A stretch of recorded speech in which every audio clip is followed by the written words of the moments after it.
Pihak pembangkang kerap kali dengan izin cuba untuk mewujudkan kekeliruan terhadap hasrat kerajaan dengan membangkitkan beberapa perkara khususnya berkenaan dengan kejujuran dan amanah pihak kerajaan dalam melaksanakan tugas dan tanggungjawab di samping menimbulkan beberapa isu-isu terbaru yang berkaitan dengan pengguguran beberapa kes pemimpin-pemimpin walaupun sebelum ini berlaku pengguguran yang telah diputuskan sendiri oleh pihak peguam negara ketika Kota Baru menjadi menteri kepada hal ehwal undang-undang dalam negara kita.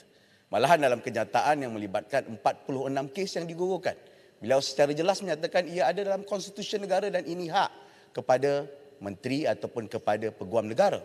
Dan hal ini saya percaya semalam apabila rakan-rakan membangkitkan bahawa ada keperluan untuk dibincangkan bagaimana pemisahan kuasa.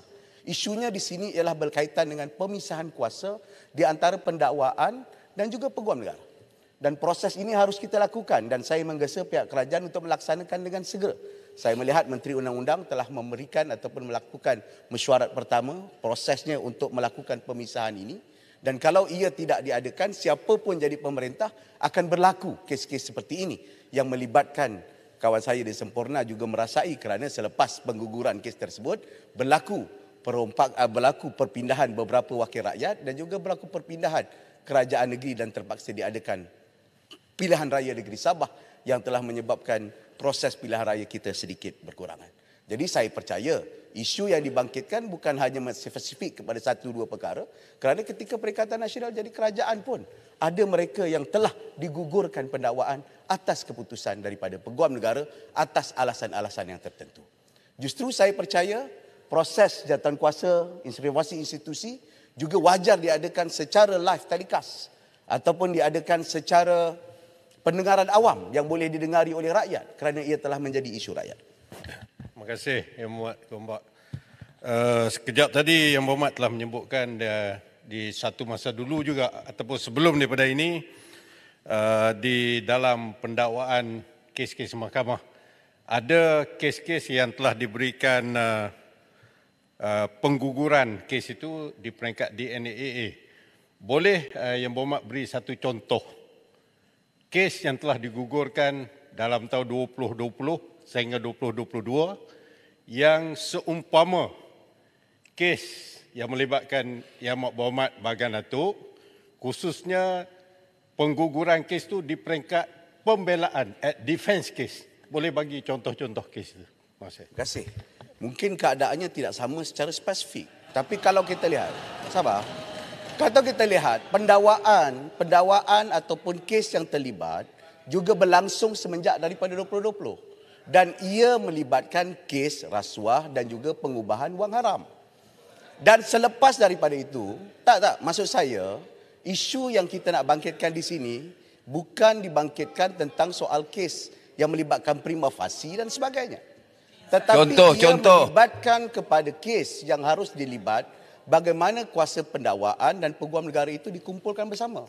Mari kita ubah hal ini kerana kalau tidak ia akan berulang-ulang kembali. Dan ia dibangkitkan juga oleh Kota Baru. Boleh.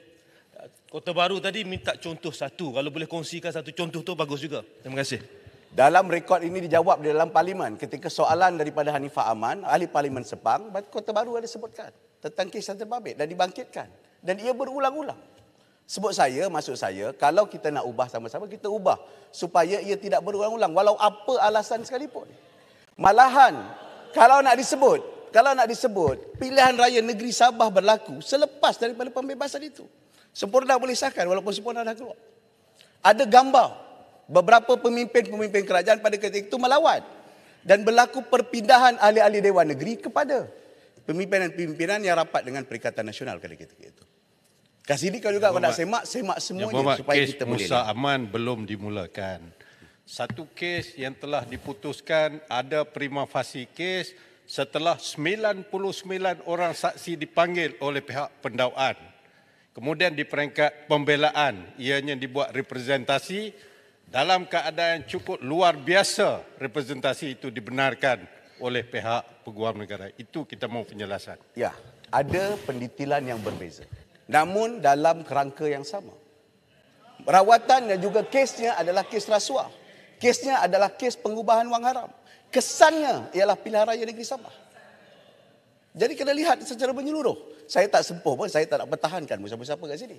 Kalau salah, salah. Sebab itu saya minta pendengaran itu bukan dihadiri oleh ahli parlimen saja, boleh didengari parlimen saja, jadi sewajarnya dibuat secara pendengaran terbuka yang rakyat boleh lihat dan rakyat boleh dengar penjelasan daripada Peguam Negara.